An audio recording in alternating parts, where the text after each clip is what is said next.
today we're featuring the Boston Marathon Jimmy Fund Walk, which is coming up this Sunday, October 6th. And Brian Wilinski of Quincy is joining us today to tell us about why he's got involved in this and how you might be able to as well. So Brian, nice to meet you, first of all. Thank you. It's a pleasure to be here. Yeah, this is a great opportunity to talk, number one, about this walk, but number two, about your personal story as to how you got involved in it. 19 years now, right? Yes, I've been involved for 19 years. My mother was first diagnosed with ovarian cancer in 2004. I started participating in the walk in 2005. And then I met some folks along the way, and we started our own team because of our ties specifically to ovarian cancer.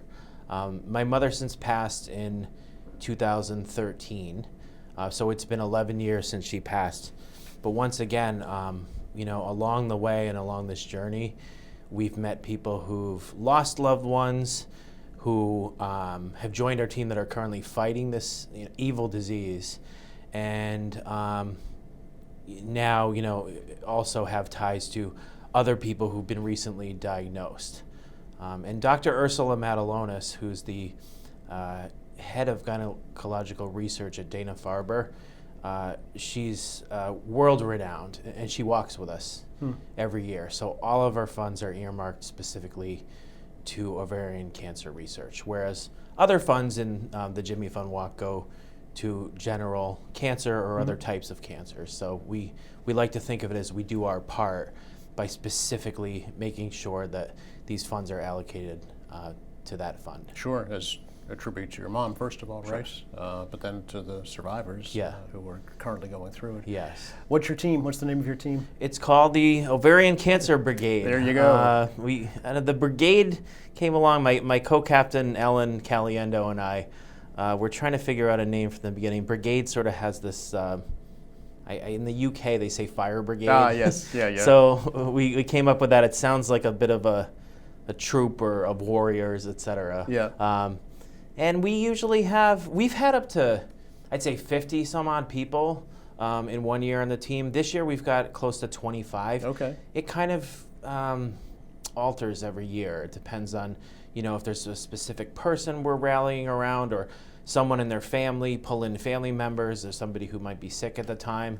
But steadily, 25 people. Yes, yeah. And you've been very successful financially, right? Yes. Yeah, tell us about that. Yes, yeah. So when we founded the team, we made a commitment to Dana-Farber to raise $100,000 in 5 years. Okay. And then after a year or two, maybe three, we were already up to close to $200,000. Wow. So we've been going ever since. I'd say each year we average maybe 50,000, but there's years where we've hit 60, 70. There's years where we've hit 40 some odd. Sure. So it all kind of averages out, but we're now over 800,000, probably 850. And we're definitely not stopping. I'm not sure when we're going to stop, but we have our sights obviously set on $1 million. Sure, yeah. How are you doing so far this year? This year, we set a goal. It started, I think, at 40,000 because we didn't know how many people were going to join. Yep. And then, days go on, weeks go on, people start raising money, donations come in. We get some more sizable donations too from, a couple foundations, or a former CEO at my former company, gives me $2,000 from his fund. So we are now we've already surpassed our goal this year. So 50,000 was our goal. We're at 55,000. I set the limit now to 60,000, and Ellen, my co-captain, I kind of did it without her discretion, without her permission. I said, all right, let's up it now again. So, I think we're going to go over 60,000 this year too. Wow, that's amazing. We're in the top 8 right now out of, I think it's 500, 600 teams. Is that right? Yeah. Okay. We usually finish in the top 20. Some teams have more people than 25. They have up to 50 people. Sure. And once their fundraising minimums kick in, if they didn't really raise anything, the minimum to raise is $330 per person. So once those kick in, sometimes those teams tick ahead of us. But it's all in the spirit of friendly competition. We even sort of friendly compete among or among members of our team, and just kind of watch Yeah. who's making how much. But that really isn't what it's important. I mean, if I have somebody on my team and they've joined for the very first time and they raise $350, it's fantastic, wonderful, right? Yeah. right? There's Yeah. strength in numbers. Yeah. Yeah. Have you seen, over the years that you've been doing this, Brian, progress in ovarian cancer research? Yes, there's a lot of progress that's been made. Treatments, experimental treatments. We have our walk hero. Her name is Linda Jobeck. I believe she was diagnosed also in 2004. She's I think a 20-year survivor. I hope Wow. I'm saying that right. Okay. And she's going to be walking with us that day. So is her husband, Joe. We see them a couple times a year. And they've been able to navigate these treatments for her. And then when one treatment finally runs its course and stops working, all of a sudden there's another clinical trial and she's on another treatment Okay. and she's able to push through it. Of course, not without side effects, Yeah. and it certainly takes a toll on your body, on your mental state, everything like that, emotional, And your family your too, right? family, Yeah. So we're really, all of us are really on this for the journey, based on people that we know and that we love or loved. And I kind of joke sometimes because I really wish I never met any of the people on my team, because that would have meant that we didn't have this this illness in our lives. Right. But we do, and we persevere every year and face it head on. And Ursula, Dr. Ursula Matalonis, keeps us posted on all the progress she's making with these treatments.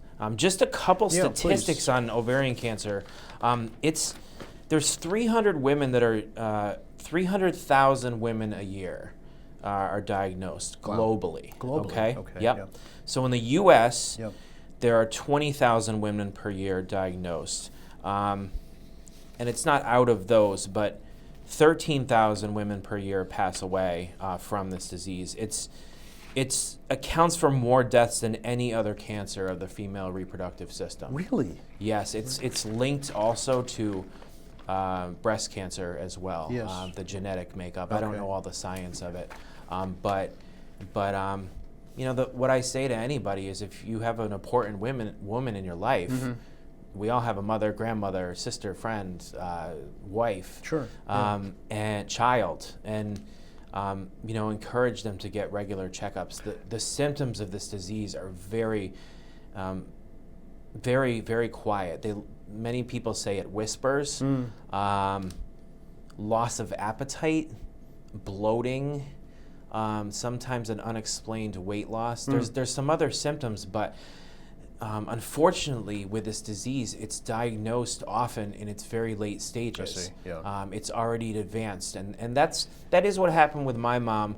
Although she did survive for 9 years, off and on she had recurrences of this disease, and then the last couple of years were very, very debilitating. She passed away just short of her 70th birthday, but the last 2 years, we saw it take a very, very debilitating course. Yes, That isn't how it goes with everyone. I see. mean, sometimes people go fast, sometimes people survive for many years. Yeah. Cancer has a mind of its own, any kind of cancer. Do you know, are there screenings for ovarian cancer like there are for, you mentioned breast cancer? It's called the CA-125 test, and CA-125, women should ask their gynecologist about it, but it's not something that's a standard, okay, we're coming in for my physical. You have to ask take for the it. blood test. Okay. You either have to ask for it or push for answers. Okay. If the doctor is not understanding, if you're not feeling well and you're having some of these symptoms, if your doctor isn't suggesting this, you definitely should try to ask about it. Okay. Okay. Like I said, so September was Ovarian Cancer Awareness Month. That actually coincides well with our fundraising, because the majority of our fundraising happens in the lead up to this walk, which is coming up. Sure. Yeah. Again, as I mentioned, it's the Boston Marathon Jimmy Fund Walk. This is their 36th annual, Yes. actually, October 6th. There are 4 separate walks, right? Yeah, you Yeah. can take whatever course you want. Okay. I mean, I do all 26 miles. So you do the marathon. I do, Course, and yeah. hats off to anyone who runs the Boston Marathon Yes. because, I mean, when you walk the marathon, Yes. you're thinking in your head, wow, people run this. Yes. How amazing of a feat, you know? Yes. This one has its challenges. You definitely have some aches and pains the next day. Right. You hurt a little bit. Of course, nothing in comparison to people that are going through treatment. They're facing this disease. Right. So there's a walk of a full marathon. Yep. There's a half marathon that leaves from Wellesley. Okay. There's a 10K. Yep. And then there's a 5K that goes from, I think it starts at the Dana-Farber. Right and- at the Longwood Medical Campus. it Yeah, says Longwood here. Medical. And Yeah. that one, very emotional, right? You certainly see patients that are walking, children. How every year, right, you get to the finish line and you see a child that you know is undergoing treatment and you see their families, and that makes it all worth it. Yes. Yeah. You can't imagine what they're going through. Can children, young girls, get ovarian cancer? I think there was once a story of a teenager, late teens, Really? that passed away, but generally it is older women. Yeah. But I know of a case right now of somebody in her mid-40s, that has it. So Dana-Farber in general, though, is and the Jimmy Fund is pediatric and adult cancers as well. Yes, yeah. But that's really one of the more gripping things you see that day. I would think, yeah. For sure. So does your whole team do the marathon walk? We have, I'd say maybe like 6 or 7 of us do the full thing, and then okay. some do the half. Okay. And then some do less. We really try to have a picture at the end, Yes. right? We try to coordinate the times of when you're going to see each other. We actually have a team stop at the Paparazzi restaurant, and I think it's in Wellesley, a little more than halfway into the route. We hand out water bottles. Sure. Of course, just more visibility for our team. Yes. Obviously, we want to recruit people in the future.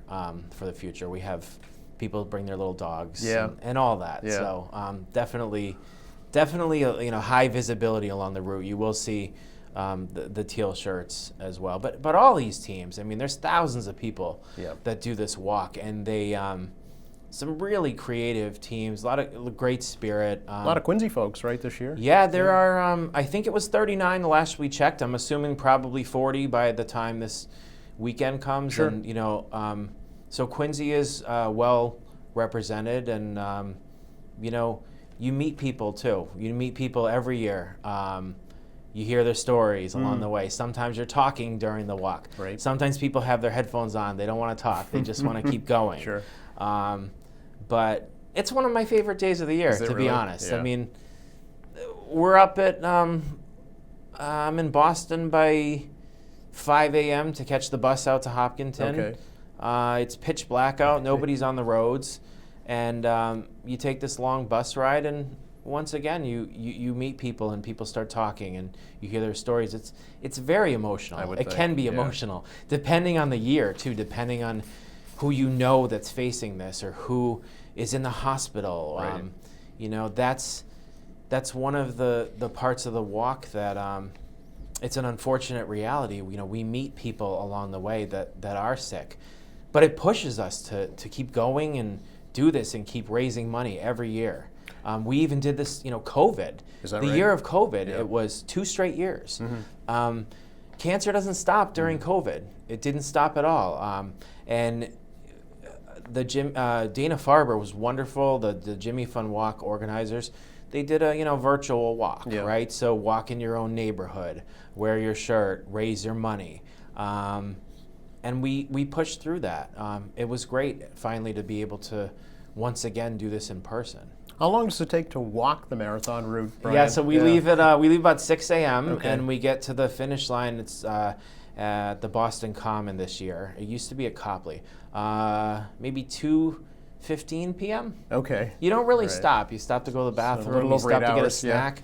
yeah. They have a stop where they hand out, sandwiches for lunch. Sure. But you don't want to stop. If you stop and sit still or sit on the You ground, got to stiffen up, right? Yeah. yeah, absolutely. Sure. And it's funny because, 20 some odd miles into the walk, you hear people start to oh, my knee hurts, or my hip hurts, or they have blisters. Yeah. Everyone's got different sort of effects from this. People that are in great shape and that run have done this walk with me before, avid runners, and they actually end up having to jog some of it because your body just starts to tell you after a while. You've walked 7-8 miles, it's finally telling you, why aren't you running? Oh, interesting. Right? Okay. Yeah. So I'm not a runner, but I try to at the gym ratchet things up a little bit. Sure. In the weeks leading up to the walk.